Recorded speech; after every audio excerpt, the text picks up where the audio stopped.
Eh bien, donc on souhaite encore la bienvenue à toutes et à tous. Merci de vous joindre à nous ce soir pour entendre la prédication de l'Évangile, la bonne nouvelle de Dieu pour l'humanité. Avant d'ouvrir la Bible, on va parler à Dieu par la prière. Dieu, notre Père Tout-Puissant, dans les lieux célestes, les lieux très saints et hauts, on reconnaît comment pur tu es, comment saint, comment juste tu es. Et devant toi, on constate comment nous sommes contraires à tes caractéristiques, nous qui sommes pécheurs, nous qui ont des pensées mauvaises, nous qui sommes tentés tous les jours. On reconnaît que effectivement nous avons été affectés par le péché et on te remercie pour l'aide que tu nous donnes, non seulement de l'aide, mais la vie éternelle, comment on peut être sauvé de nos péchés et de l'enfer, la deuxième mort, à travers le sacrifice de ton Fils, et qui s'est livré pour nous, pour nos péchés, et qui a été ressuscité pour notre justification. On te remercie qu'on peut avoir la paix avec Dieu et être réconcilié avec Dieu à travers lui. On te remercie encore qu'on peut proclamer cette bonne nouvelle de l'Évangile. On sait que le Seigneur Jésus lui-même nous a commandé aux croyants de partager l'Évangile avec toute la création, de faire des disciples de tous. Alors on se confie en toi ce soir pour continuer cette œuvre que lui nous a demandé de faire, de partager l'Évangile en espérant que les âmes se repentiront devant Dieu et qui se confieront en Christ pour la sécurité de leur âme. Et puis aide-nous à écouter ceux qui ont des cœurs qui sont adurcis, que tu puisses briser la coquille et aider les personnes à entendre et à recevoir le message dans toute sa simplicité. Alors sois avec nous, Seigneur, nous te prions au nom du Seigneur Jésus. Amen. Amen. Donc on va commencer par faire 3 lectures dans la Bible. Premièrement, dans l'Épître de Paul aux Corinthiens, 1 Corinthiens au chapitre 15, et verset 22. 1 Corinthiens 15 et verset 22.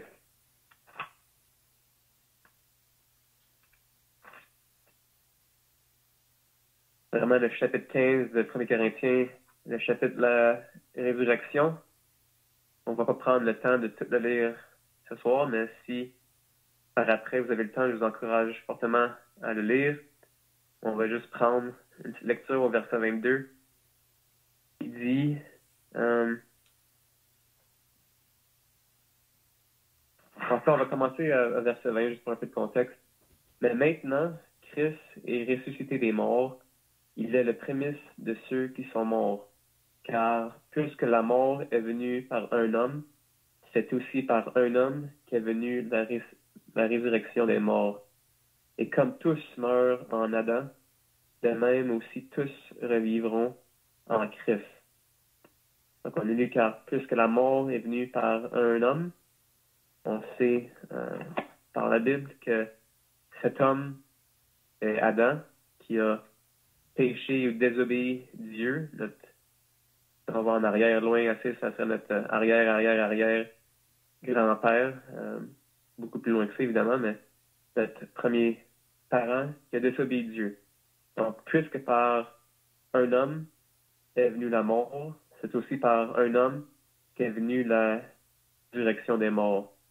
Et ce deuxième homme ici qu'on parle, c'est Christ, qu'on a lu, ou plutôt qui dit Christ est ressuscité des morts. Et comme tous meurent en Adam, de même aussi tous revivront en Christ. Intéressant de voir ici le mot revivront, c'est-à-dire que c'est comme si on est effectivement déjà mort en Adam. Parce que comme on sait, vu que non seulement Adam a péché, puis qu'on a cette caractéristique avec nous autres, qu'on a pris de lui, mais non seulement par héritage d'Adam, mais aussi par ce qu'on fait, on commet des péchés. La Bible nous dit tous ont péché. La Bible nous dit qu'il n'y a aucun qui est juste. Donc, par Adam ou dans Adam, tous meurent. Alors, par naissance, tout le monde naît, si on peut dire, en Adam ou dans nos péchés. Il n'y a personne qui est né un chrétien ou il n'y a personne qui est né une bonne personne. On est tous nés pécheurs. Et à cause de ça, en étant dans Adam, la mort nous attend. C'est une chose qui est garantie, c'est une certitude, la mort nous attend. Alors, il doit y avoir un changement dans nos vies pour passer de notre état pécheresse perdu en Adam et de nous retrouver en Christ. Parce que c'est seulement en Christ, comme le verset nous dit, que nous revivrons. Sans Christ, il n'y a pas d'espoir. Une autre lecture dans l'Évangile selon Jean, au chapitre 5. L'Évangile selon Jean, au chapitre 5, et au verset 28.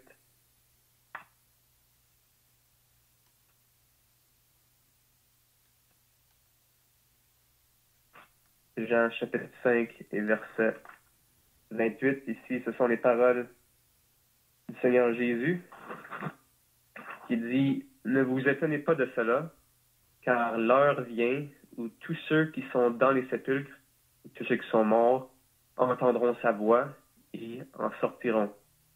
Ceux qui auront fait le bien ressusciteront pour la vie, mais ceux qui auront fait le mal ressusciteront pour le jugement. » Ici, on voit clairement que le Seigneur fait référence à deux résurrections. La résurrection de la vie, qui a été mentionnée premièrement ici, ceux qui auront fait le bien, la résurrection de la vie, mais aussi la résurrection de la mort, la résurrection du jugement. Et le Seigneur Jésus lui-même nous dit de ne pas s'étonner de cela. Il y a beaucoup de personnes dans le monde aujourd'hui qui ont certainement entendu parler de la résurrection ou du mot résurrection. Et puis, malgré cela, il y a peu de gens qui sont au courant qu'eux-mêmes, un jour, ressusciteront. C'est une expérience que chaque être vivant, chaque homme, femme, enfant, peu importe l'âge, un jour prédéterminé, les autres mêmes auront l'expérience d'une résurrection. Ils vont être ressuscités des morts. Mais la question que je peux vous poser ce soir, est-ce que vous savez présentement si vous êtes dans la section qui seront ressuscités à la vie ou ceux qui seront ressuscités pour le jugement? Alors, tout être vivant, un jour, feront face à une résurrection, soit celle qui mènera à la vie ou celle qui mènera au jugement. Et puis, on va lire une dernière lecture ensemble, quelques chapitres plus loin, dans le chapitre 11 du même livre, Jean, chapitre 11, verset 25. Verset 11, chapitre 11, Jean, chapitre 11 et verset 25. Jésus ici qui parle à une dame qui s'appelle Marthe. Alors on lit au verset 25. Jésus lui dit, « Je suis la résurrection et la vie. Celui qui croit en moi vivra, quand même il serait mort. Et quiconque vit et croit en moi ne mourra jamais. Crois-tu cela? » Alors ce soir, vous l'avez peut-être remarqué, j'ai pour sujet la résurrection. C'est comme je l'ai dit tout à l'heure, mais la Bible dit plus clairement que je pourrais jamais le dire moi-même, on va tous un jour être ressuscités d'entre les morts. C'est-à-dire, une fois que la mort nous accueille, et la Bible nous dit qu'il est réservé aux hommes de mourir une seule fois, quand la mort vient, notre âme est séparée de notre corps. On le voit à des funérailles, le corps reste sur cette terre, éventuellement il est enseveli, malgré qu'il y a des personnes qui sont mortes en mer, que leurs corps ne sont pas ensevelis, on peut dire que leur sépulcre est dans l'océan, mais reste que à la mort, l'âme qui est le vrai nous. La Bible nous dit que nous sommes un âme avec un corps. Notre âme est séparée du corps. Le corps reste sur la terre, est enseveli, et notre âme traverse ou sort, on peut dire, du temps vers l'éternité. Et se trouvera dans un de deux lieux, soit le paradis, où le Seigneur est, ou soit en enfer. Pour les non-croyants, ceux qui n'auront pas répondu à l'appel de l'Évangile. Mais il va venir un jour où les corps qui sont dans les sépulcres, ou qui sont dans la mer, ou peu importe où qu'ils seront sur la terre, seront ressuscités. La résurrection fait toujours référence au corps. L'âme ne peut pas être ressuscitée, mais les corps des morts vont être ressuscités pour être reconstitués avec leur âme. Et puis il y aura un jour où les âmes qui sont en enfer, ceux qui n'auront pas cru au Christ, leurs âmes seront reconstitués avec leur corps, ils feront face au jugement de Dieu. Et puis en fait, je vais lire, vu que j'ai fait référence, ce passage dans les Écritures qui nous parle du jugement dernier, ou le dernier jugement des non-croyants. On lit ici, c'est dans l'Apocalypse, au chapitre 20, au verset 11. Jean ici qui a une vision, une révélation qui dit « Puis je vis un grand trône blanc, ça, c'est dans les lieux célestes, dans les cieux, et celui qui était assis dessus, ça c'est le Seigneur Jésus. La terre et le ciel s'enfuirent devant sa face, et il ne fut plus trouvé de place pour eux. Et je vis les morts, les grands et les petits, qui se tenaient devant le trône. Des livres furent ouverts, et un autre livre fut ouvert, celui qui est le livre de la vie. Et les morts furent jugés selon leurs œuvres, d'après ce qui était écrit dans ces livres. La mer rendit les morts qui étaient en elle, la mort et le séjour des morts rendirent les morts qui étaient en eux, et chacun fut jugé selon ses œuvres. Et la mort et le séjour des morts furent jetés dans l'étang de feu. C'est la seconde mort, l'étang de feu. Quiconque ne fut pas trouvé écrit dans le livre de vie fut jeté dans l'étang de feu. Alors on a lu ici que la mer, le séjour des morts, c'est-à-dire les lieux où la mer, c'est où les corps sont, le séjour des morts, où les âmes sont, ils seront remis ensemble pour un jour être devant le dernier jugement, le grand trône blanc où le Seigneur Jésus sera assis sur le trône. Il y aura des livres qui seront ouverts. On a lu un des livres, sera le livre de la vie. Et puis un autre livre sera la Bible. Le Seigneur Jésus lui-même dit que la terre et les cieux passeront, mais ces paroles ne passeront jamais. C'est-à-dire que ces paroles sont éternelles. La Bible n'est pas soumise au temps comme nous le sommes. Mais la Bible est un livre de vie, un livre éternel. Les paroles éternelles, les paroles de Dieu ne sont pas liées au temps. Donc, les livres seront ouverts et les personnes seront jugées à ce trône où, comme je disais, les personnes qui ont été en enfer seront reconstituées avec leur corps et après avoir été jugées de Dieu, après avoir eu un jugement juste, ils seront jetés, comme on l'a dit ici, dans le temps de feu.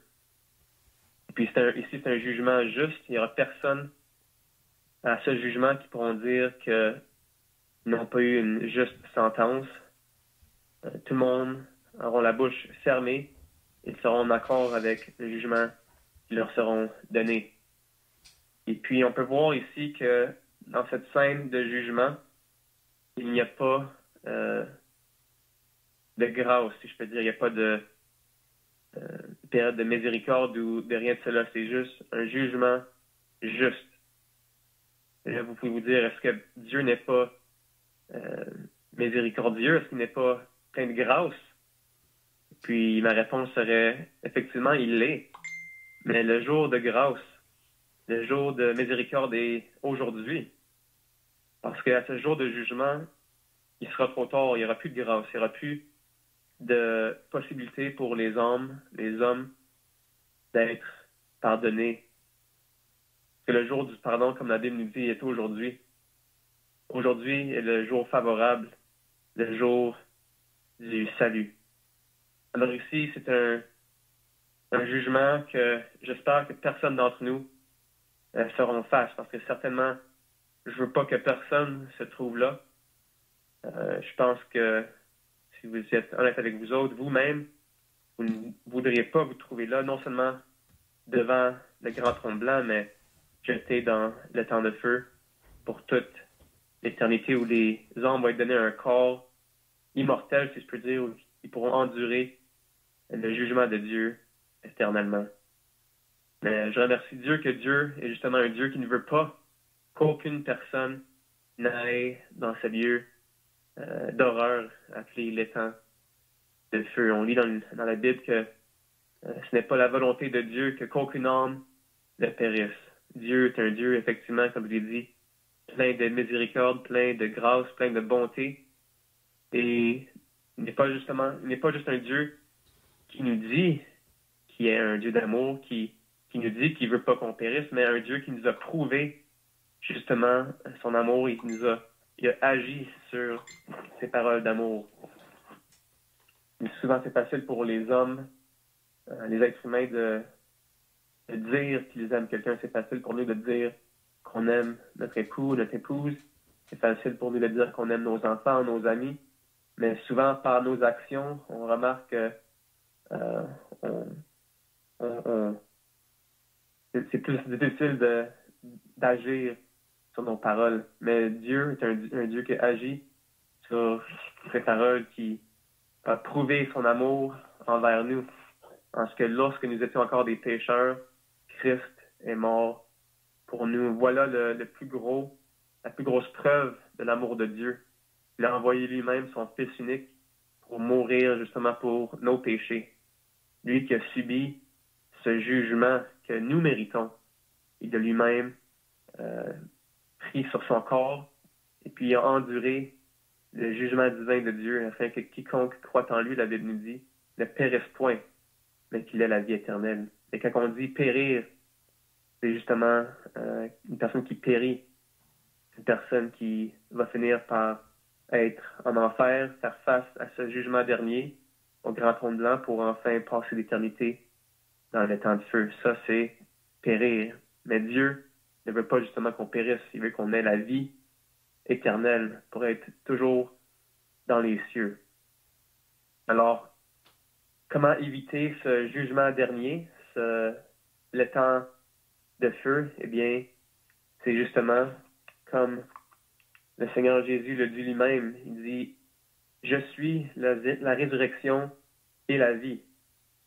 Celui qui croit en moi vivra quand même il serait mort. » Donc, on peut lire ici que même si le corps va mourir, on voit ici que les personnes qui ont cru en Jésus, même si leur corps va faire face à la mort, leur âme va vivre, sera vivant pour toute l'éternité. Et il continue et dit, « Quiconque vit et croit en moi ne mourra jamais. » Crois-tu cela? Alors ici, on a lu dans l'Apocalypse, quand on faisait face au jugement, ça c'est la résurrection du jugement, comme on a lu dans Jean 5 au début. 2 résurrections, la résurrection de la vie et la résurrection du jugement. Alors on a vu ici que ceux qui feront face à la résurrection du jugement verront. Mais on va lire plus loin maintenant la résurrection de la vie. Qu'est-ce que cela consiste, la résurrection de la vie, la résurrection que j'espère que tous ceux d'entre nous un jour feront l'expérience. On lit vous n'avez pas besoin de tourner, je vais juste le lire, dans 1er Thessaloniciens, chapitre 4. Les paroles de Paul qui nous décrit vraiment la deuxième venue ou l'enlèvement des croyants, mais qui est la résurrection de la vie. On lit, car le Seigneur lui-même a un signal donné à la voix d'un archange et au son de la trompette de Dieu descendra du ciel, et les morts en Christ ressusciteront premièrement. Ensuite, nous les vivants, qui serons restés, nous serons tous ensemble enlevés avec eux sur des nuées à la rencontre du Seigneur dans les airs. Et ainsi, nous serons avec le Seigneur pour toujours. Et ainsi, nous serons toujours avec le Seigneur. Alors, ceux qui ont cru en Christ, s'ils font face à la mort, encore une fois, leur âme est séparée du corps, le corps est enseveli, mis dans une sépulcre, peu importe, et l'âme, elle, n'est pas placée en enfer, comme ceux qui n'ont pas cru, mais elle, l'âme des croyants, s'en va dans les lieux célestes, au paradis, on pourrait dire, avec le Seigneur. Mais ici, c'est un état spirituel, mais il vient un jour où le Seigneur va descendre. On lit ça dans la Bible, on vient juste de le lire. On l'appelle souvent l'enlèvement des croyants, où le Seigneur va descendre dans les airs et avec le son, la trompette, la voix d'un archange, il va sonner et tous les morts en Christ, tous ceux qui auront cru en Christ et qui sont morts, leur corps va être ressuscité, enlevé ou relevé des tombeaux et seront justement reconstitués avec leur âme pour être avec Christ dans des nuées.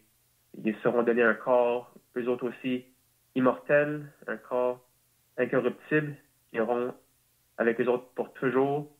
Ils seront avec le Seigneur dans la gloire pour toute l'éternité.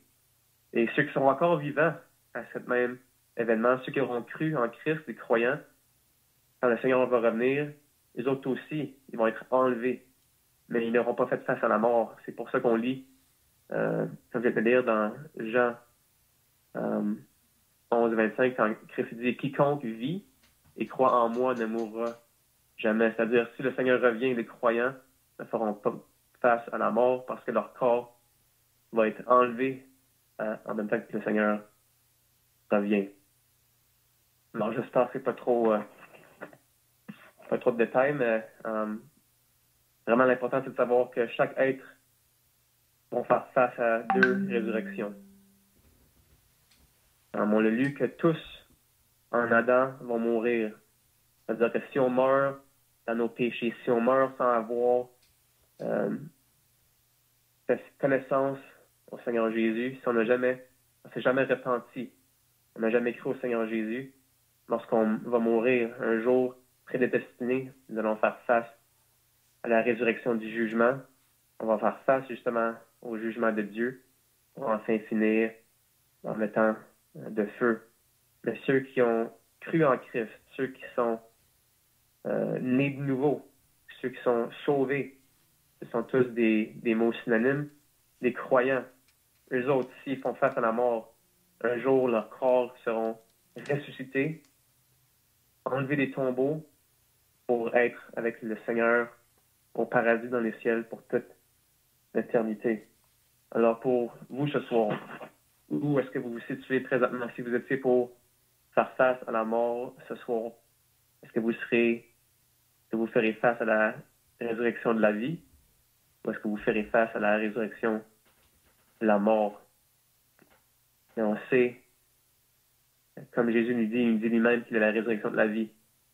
Et tous ceux qui croient en lui, même s'ils meurent un jour, ils vont être ressuscités pour être avec lui. On lit aussi dans la Bible que notre Seigneur, lequel a été livré pour nos offenses et a été ressuscité pour notre justification. Comme le Seigneur a été ressuscité lui-même, ça nous prouve qu'un jour, nous autres aussi, on va être ressuscités.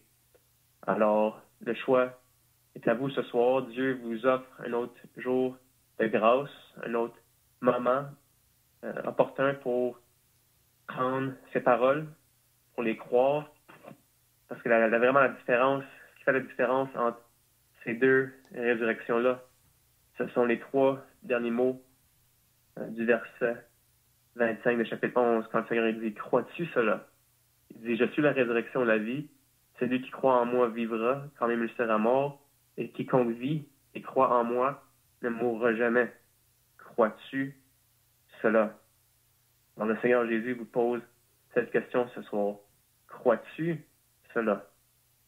Ceux qui croient auront la vie éternelle. Ceux qui ne croient pas sont déjà condamnés et la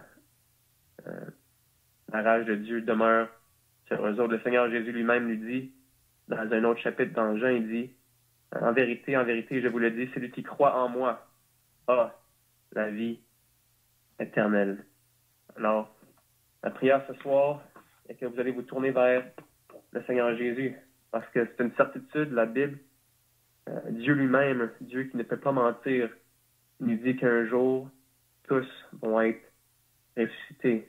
Le Seigneur nous dit lui-même, ne vous étonnez pas de cela, ne soyez pas étonnés, car l'heure vient où tous ceux qui sont dans les sépulcres, tous ceux qui sont morts, entendront sa voix et en sortiront. Ceux qui auront fait le bien, ou ceux qui auront cru en Christ seront ressuscités pour la vie, mais ceux qui auront fait le mal, ceux qui n'auront pas cru, ressusciteront pour le jugement. Prions. Père céleste, ce sont des choses importantes qui nous sont décrites dans ta parole, des choses qui ne peuvent pas nous laisser indifférents, des choses que nous devons croire. On prie, Seigneur, que ceux qui étaient à l'écoute, les hommes qui étaient à l'écoute ce soir, prendront ces choses à cœur et tourneront vers le Seigneur Jésus. Parce qu'on sait que tu es un Dieu qui ne peut pas mentir, un Dieu qui nous a avertis, et même encore ce soir, et aussi à travers ta parole. Il y a 2 résurrections à avoir, mais une de 2, soit résurrection de la vie, pour ceux qui ont cru, une résurrection de la mort.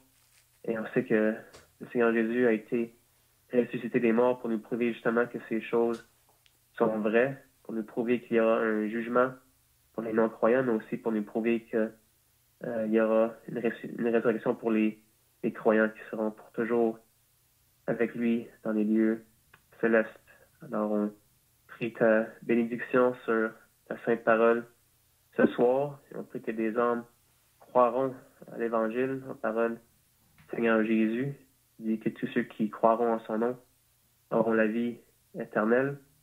Et puis on prie que encore des hommes soient sauvés de leurs péchés, sauvés de l'enfer, sauvés du grand trône blanc et sauvés de l'étang de feu par la foi seule en ton Fils unique, le Seigneur Jésus, et c'est en son nom que nous prions. Amen. Amen.